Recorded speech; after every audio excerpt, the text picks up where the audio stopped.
સુરત શહેરમાં જાહેર પરિવહનની જીવાદોરી ગણાતી BRTS બસમાં કાયદો અને વ્યવસ્થાની સ્થિતિ કથળી હોય તેવો એક કિસ્સો પ્રકાશમાં આવ્યો છે।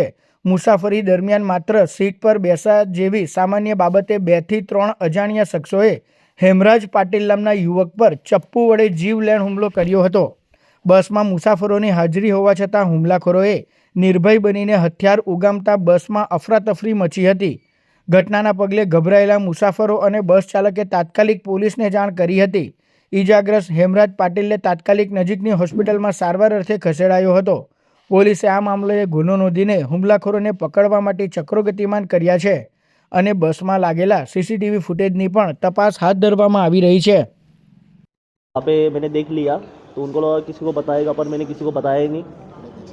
और उन लोगों ने 2 लोग थे और उन्होंने चाकू मार दिया।